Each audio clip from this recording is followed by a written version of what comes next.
आप कल सुबह 9 बजे अपने इंटरव्यू के लिए एकेडमी आ जाइएगा। Okay sir, thank you sir, thank you.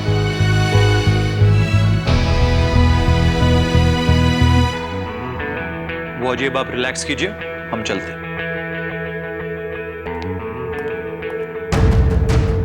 कुछ भी हो, इस लड़के को हम एकेडमी में आने नहीं देंगे।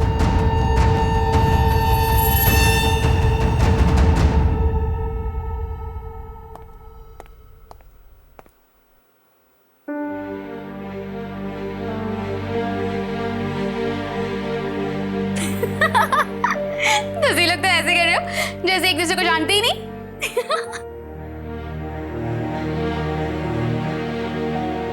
उधर 2 कप चाय लिया।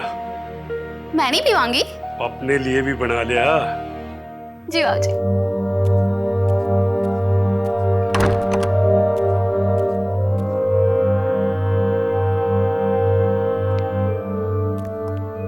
अंकल प्लीज मुझे माफ कर दीजिए। अंकल प्लीज मुझे माफ कर दीजिए अंकल। अंकल मेरी गलती की वजह से आपकी जो बेइज्जती हुई उसके लिए मैं बहुत शर्मिंदा हूं। और अंकल मेरा ऐसा कोई इरादा नहीं था अंकल। प्लीज अंकल मुझे माफ कर दीजिए।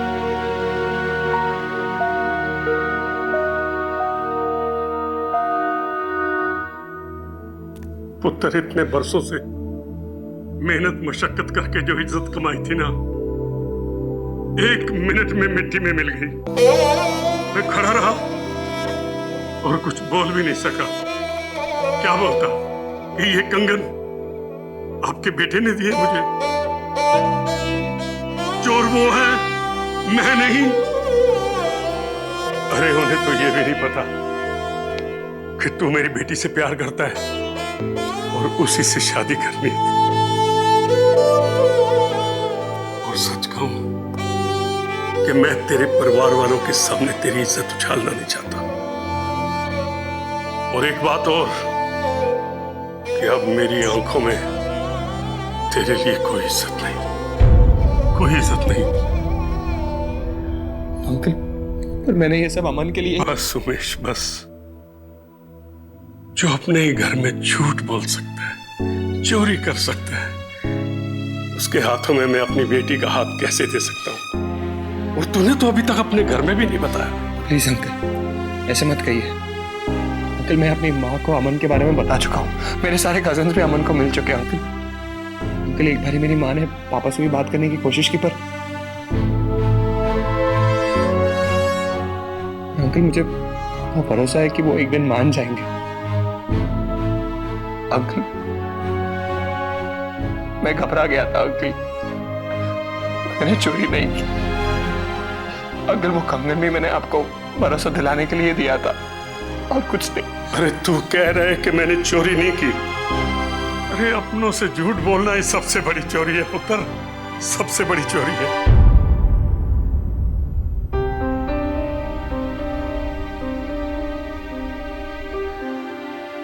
मैंने कभी सपने में भी नहीं सोचा था कि मैं आपके नजरों में इतना गिर जाऊंगा अंकल। पर अंकल मैं सच कह रहा हूं। बस भरोसा एक नाजुक धागे की तरह होता है, एक बार टूट जाए ना तो दोबारा जोड़ने में इसमें गांठ आ जाती है। माफ कर दे पुत्र और इस बुढ़े बाप का दिल मत दुखा।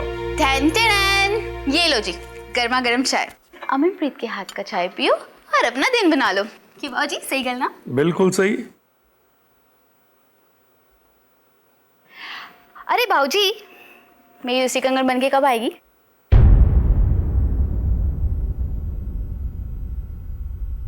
ओए पुत्र तू छड़ी चाय ले आई है, इसके साथ कुछ बिस्किट, कुछ नमकीन। सॉरी बाबूजी अभी ले आई। अभी लाएगी बच्ची। उमेश पुत्र मुझे तुझसे कोई प्रॉब्लम नहीं है, पर इस सच्चाई को मैं कैसे अनदेखा कर दूं कि मेरी बेटी तुम्हारे घर की बहू कभी नहीं बन सकती। मेरी पुत्र पता नहीं क्या क्या सपने देख रही है, उसको अपनी सच्ची दुनिया मान रही है। मैं चाहता हूं क्यों ना उसे सच बता दूं। आज रोएगी कल चुप हो जाएगी, पर मैं अपनी बेटी को सारी उम्र रोते हुए नहीं देख सकता। नहीं अंकल, आप अमन के सपने को इतनी आसानी से कैसे तोड़ सकते हो? अंकल, मुझे पता है मैं माफी के काबिल तो नहीं हूं, और इस कंगन के झूठ के बाद तो शायद अमनप्रीत के लायक भी नहीं। पर अंकल, मेरा प्यार सच्चा है। अंकल, मैं आपको वादा करता हूं कि मैं अपनी हर गलती सुधार लूंगा। अंकल, मैं पापा से भी जाके अभी बात कर लूंगा। अंकल, आप प्लीज अमनप्रीत को कुछ मत कहिए, प्लीज। अंकल, आप बस मुझे कुछ घंटों का समय दे दीजिए, मैं सब ठीक कर दूंगा। अंकल, प्लीज मुझे प्लीज एक और मौका दे दीजिए। एक मौका और देता हूं तुझे, और ये तेरा आखिरी मौका होगा। Thank you uncle. मैं अब चलता हूँ। खैर जा पुत्र, मैं भी उसी तरफ जा रहा हूँ। तुझे घर छोड़ के आगे निकल जाऊंगा। चलो।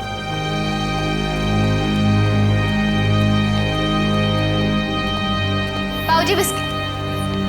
अरे ये दोनों कहाँ गए? पता नहीं इन दोनों की कौन सी ट्रेन छूट रही है। चलो छो, मैं ही खा लेती हूँ। दीदी, चाय। माँ, निशु कितनी देर कर दी? कैसा रहा इंटरव्यू? वो आई नहीं, कल होगा शायद। मतलब कभी आज कभी कल, क्या है?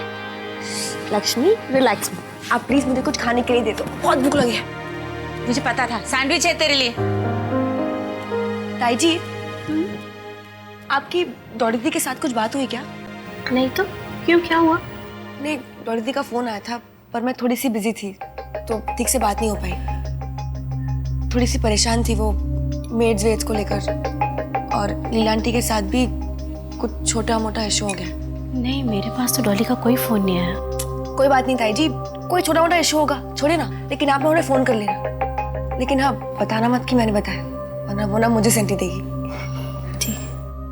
विमला दी आप यहाँ पे हो? मैं आपको पूरे घर में ढूंढ रही थी। क्यों, क्या हुआ? निशु सैंडविच। दीदी ये देखो, एक कंगन तो मिल गया। अरे वाह, कहाँ मिला? इतने दिनों कहाँ था वो तो मुझे पता नहीं, पर हाँ अपने आप चलकर तो नहीं आया होगा ना। अरे दीदी, जर्नैल सिंह जो डॉली की शादी में आए थे नॉनवेज लेकर गलती से, वो गए थे दुकान पर इसे ठीक करवाने। ये तो अच्छा हुआ कि उन्होंने पकड़ लिया, वरना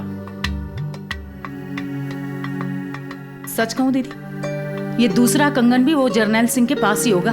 रुकमा ने ना चुरा के उन्हें बेच दिया होगा। हाँ, गिरे हुए लोगों की कमी थोड़ी है दुनिया में। ताई जी प्लीज, अब फिर से। निशु, दूसरों को भी बोलने दिया कर। निशु, इधर आके सैंडविच खा ले। और रूपन देख, जब तक कोई ठोस सबूत नहीं मिल जाता ना, तब तक तो रुकमा पे ऐसे इल्जाम मत लगा। ठीक है, फिर पूछो इस जर्नैल सिंह से कि ये कंगन कहाँ से मिला उनको।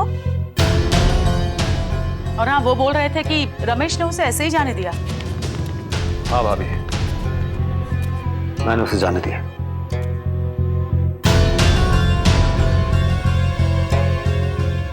क्योंकि भाभी, इंसान को ना हम सिर्फ पैसों से नहीं तोल सकते, इज्जत भी कोई चीज होती है। और जनरल सिंह ने वो ढाबा सालों से ईमानदारी से चलाकर वो इज्जत कमाई है। मैं यकीन के साथ कह सकता हूं कि वो ऐसी हरकत कर ही नहीं सकते।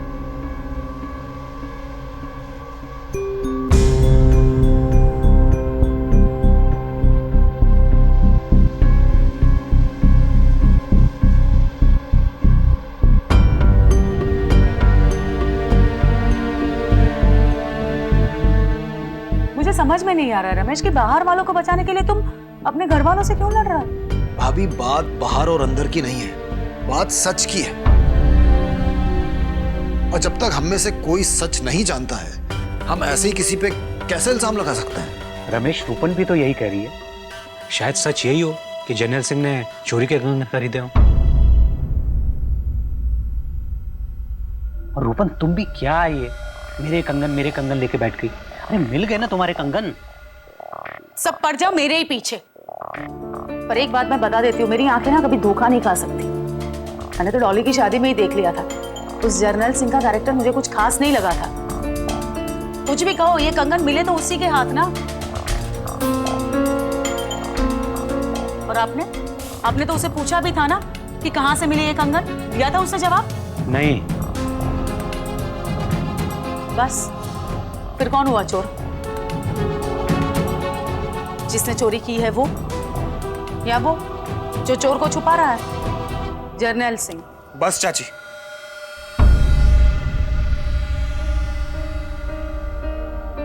अब और कोई जर्नैल अंकल के बारे में एक शब्द नहीं बोलेगा, और अगर बोला तो उमेश, ये क्या तरीका है अपने से बड़ों से बात करने का? तुम इन सबके बीच में बोल क्यों रहे हो? क्योंकि कंगन उन्होंने नहीं, मैंने चोरी किए थे।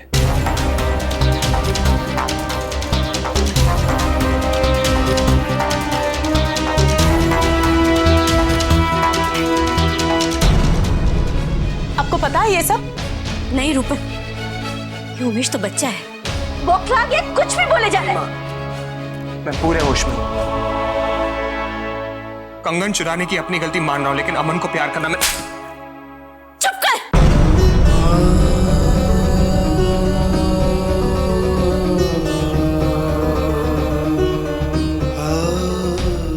होश में है तू? क्या बोल रहा है? तुझे पता भी है तू बोल क्या रहा है? तुझे ये सब बोलने की हिम्मत कैसे हुई? मारो माँ, और मारो, पर आप जानते हो कि मैंने ये सब क्यों किया है? माँ, मैं अमन से सच में... चुप हो जाओ, भगवान के लिए चुप कर जाओ उमेश। ताई जी, आप एटलीस्ट उमेश भाई को कुछ तो बोल। निशा, इस वक्त तो कुछ नहीं बोलेगी। जरूरी नहीं कि हर वक्त बड़ों के बीच में कुछ बोला जाए।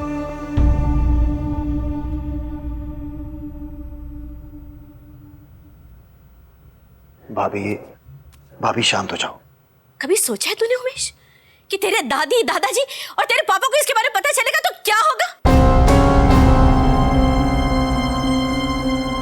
वो हमारी बिरादरी की भी नहीं है और तूने उसके लिए अपने घर में चोरी की है उमेश।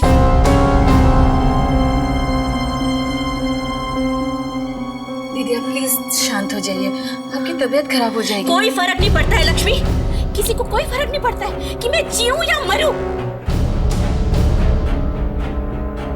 तू एक बात कान खोल के सुन ले उमेश, ये शादी मैं होने नहीं दूंगी, कभी नहीं होने दूंगी।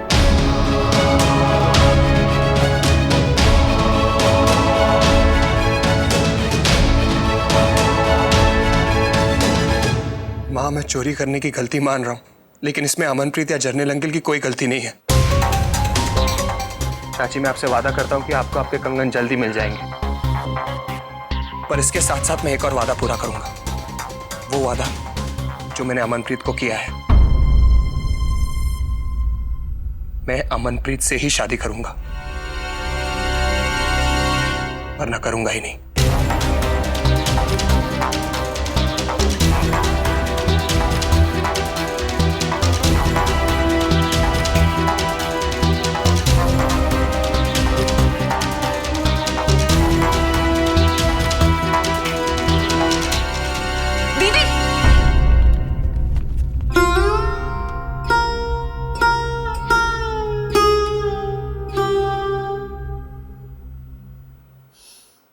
चलो प्रियंका, उठो बेटा, घर जाने का वक्त हो गया है। पहले ही तुम विराज को बहुत तंग कर चुकी हो। बुआ जी। भाई, आई एम सो सॉरी। आप हमारी बहन ही नहीं, हमारी जिम्मेदारी भी है, और हम इस जिम्मेदारी को अपनी और लक्ष्य एकेडमी की शान बनाना चाहते हैं। हमें आपसे बहुत सारी उम्मीदें हैं और ये विश्वास है कि आप अभी भी बहुत कुछ कर सकती हैं। अब हम वापस आ चुके हैं और अब आप दोनों को किसी भी चीज की फिक्र करने की जरूरत नहीं है। थैंक यू विराज। बस बुआ जी, आप जो 2 शब्द हमसे कहने वाली है उसकी जगह बस मुस्कुरा दीजिए और आपके माथे की टेंशन की लाइन हटा दीजिए, नहीं तो आप गायत्री से बुआ जी लगने लगेंगी।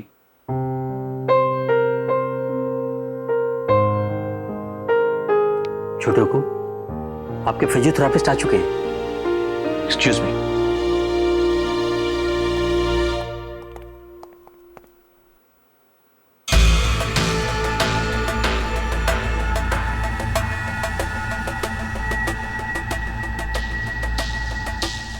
चलो प्रियंका, लेट्स गो।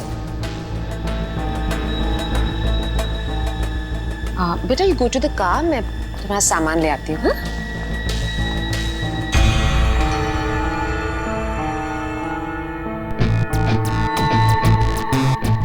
आखिरी डायल किया हुआ नंबर तो उस निशा का ही होगा।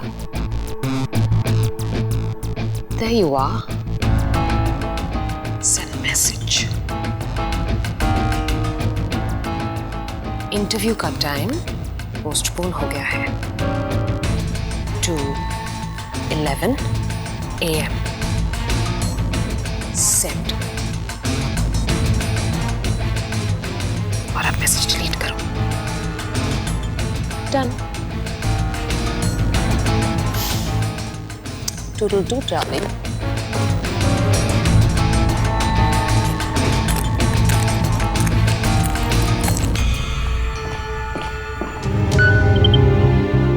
विराट सर का मैसेज, विराट सर का मैसेज मुझे।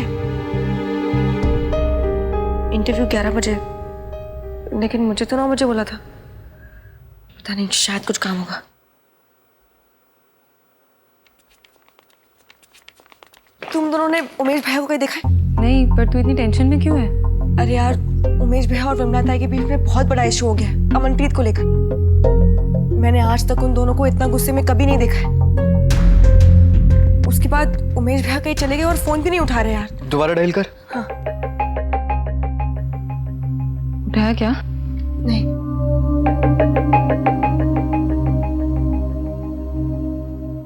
उमेश भैया,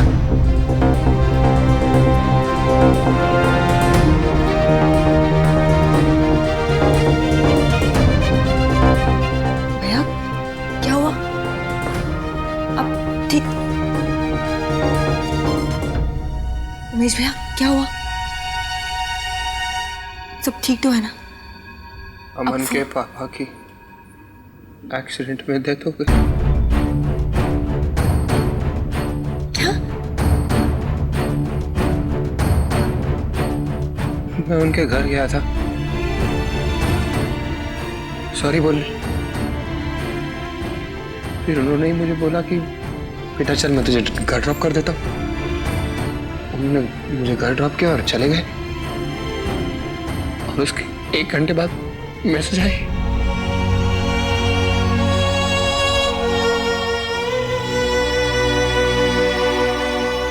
शमशान घाट पे तो भीड़ की वजह से मैं खो गया था।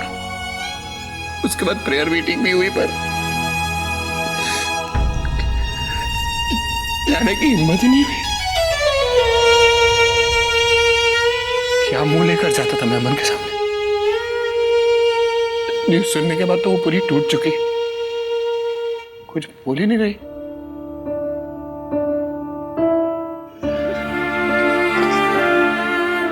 मैं अंकल को ठीक से सॉरी भी नहीं बोल पाया,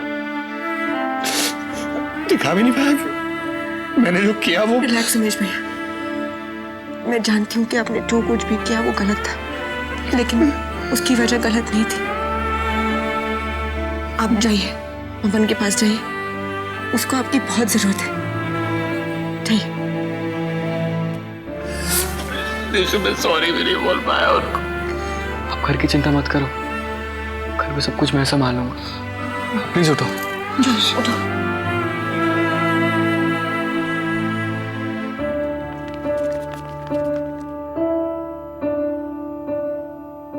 उमेश भैया, कहाँ जा रहे हो उमेश?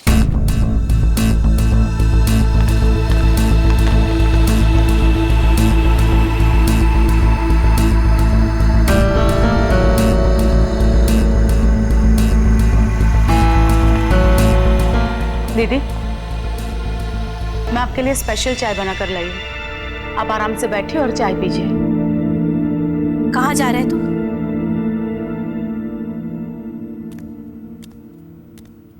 ताई जी, उमेश भैया अमन के घर जा रहे हैं। अमन के पापा का एक्सीडेंट हो गया जिसमें उनकी डेथ हो गई। क्या?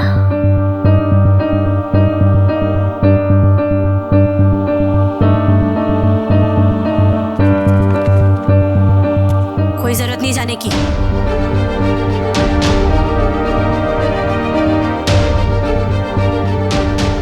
लेकिन ताई जी, इस वक्त अमन को उमेश भैया की बहुत जरूरत है। उसे इस वक्त अपने परिवार की जरूरत है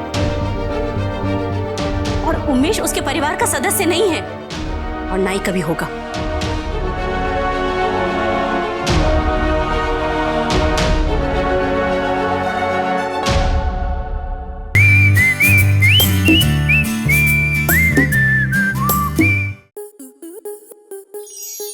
स्टार प्लस के ऐसे ही और बेहतरीन लम्हे देखने के लिए सब्सक्राइब करें हमारे YouTube चैनल को।